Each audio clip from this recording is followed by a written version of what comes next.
Kindly recite Surah Fatiha for the grandfather of Mehraban Ali, Sayyid Hussain Shah Shamsi Sabzawari Tabrizi.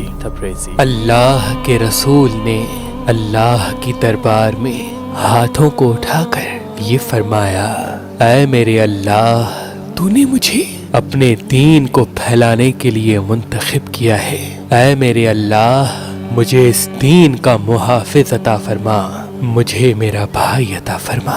بس تاریخ نے تحریر کیا کہ اللہ کے رسول ان دنوں حضرت ابو طالب کے گھر رہتے تھے۔ کچھ ہی دنوں میں اللہ کے محبوب کی دعا اللہ پاک نے قبول فرمائی، اور اسی گھر میں ایک ماں بار بار یہ کہنے لگی کہ میرے پیٹ کا بچہ مجھے مجبور کرتا ہے، جب بھی محمد آتے ہیں مجھے کہتا ہے اٹھو میری ماں، میرے آقا آ گئے۔ وہاں کی عورتیں ہنسنے لگیں کہ ایسا کیسے ہو سکتا ہے، پیٹ کا بچہ تمہیں مجبور کرے۔ لیکن انہوں نے دیکھا کہ جب جب اللہ کے رسول حضرت محمد مصطفیٰ صلی اللہ علیہ وآلہ وسلم گھر میں تشریف لاتے تو بی بی فاطمہ بنت اسد حضرت ابو طالب کی زوجہ تعظیم کے لیے کھڑے ہو جاتی اور کھڑے ہو کے سلام کرتی۔ عورتوں نے مل کے کہا کہ اے فاطمہ، یہ تیرا فہم ہے، محمد تو تمہارا بھتیجا ہے، اب جب محمد آئے گا تو ہم تمہیں پکڑ کے رکھیں گے، دیکھتے ہیں تم اٹھتی ہو یا نہیں۔ بس اتنی دیر میں جیسے ہی اللہ کے رسول حضرت محمد مصطفیٰ صلی اللہ علیہ وآلہ وسلم داخل ہوئے، بی بی فاطمہ بنت اسد تعظیم کے لیے کھڑے ہو کے سلام کرنے لگی، اور وہ جو عورتیں پکڑ کے کھڑی تھی وہ ادھر ادھر گرنے لگی۔ پورا گھر حیران ہو گیا، اور اللہ کے رسول سجدہ شکر کر کے فرماتے ہیں، اے اللہ تیرا شکر ہے۔ بس 30 عام الفیل 11 رجب کو اس بچے کے آنے کے ایام قریب آئے۔ جب بی بی فاطمہ بنت اسد نے تکلیف کو محسوس کیا تو آپ اللہ کے گھر کی طرف روانہ ہوئی، اور بی بی فاطمہ بنت اسد نے خانہ کعبہ کا طواف کرنا شروع کر دیا۔ یہ منظر حضرت عباس ابن عبد المطلب دیکھ رہے تھے۔ انہوں نے دیکھا کہ بی بی فاطمہ بنت اسد طواف کرتے کرتے جب رکن یمنی تک پہنچی تو اتنی دیر میں خانہ کعبہ کی دیوار میں شگاف پڑا،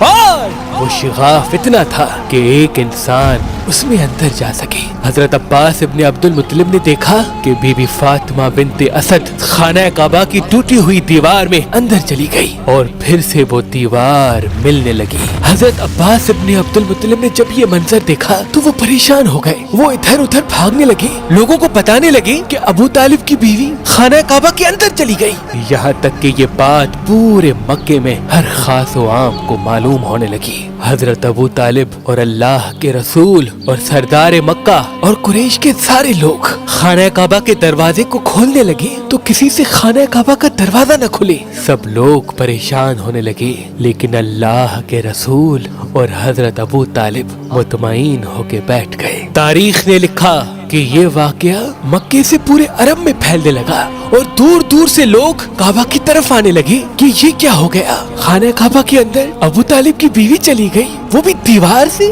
اور اس کے پیٹ میں بچہ ہے۔ یہاں تک کہ 3 دن گزر گئے۔ عرب کی سرزمین پہ اتنے زیادہ لوگ پہلے کبھی جمع نہیں ہوئے تھے۔ تاریخ 13 رجب 30 عام الفیل لوگ نظریں جمائے خانہ کعبہ کو دیکھ ہی رہے تھے کہ اتنی دیر میں دیوار کعبہ پھر سے ہلنے لگی، اور وہی شگاف پھر سے ظاہر ہوا۔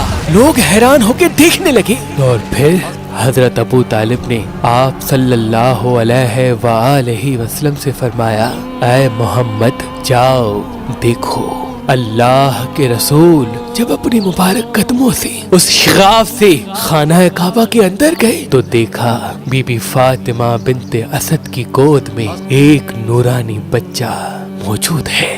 جیسے ہی بی بی نے اللہ کے رسول کو دیکھا تو فرمایا، اے محمد، یہ بچہ نہ روتا ہے نہ دودھ پیتا ہے۔ اللہ کے رسول مسکرا کے یہ فرمانے لگے، اے میری ماں، اس بچے کو مجھے دو۔ اللہ کے رسول نے اس ننھے بچے کو اپنی گود میں اٹھایا۔ جیسے ہی وہ نورانی بچہ اللہ کے رسول کی گود میں آیا، اپنی آنکھیں کھولنے لگا۔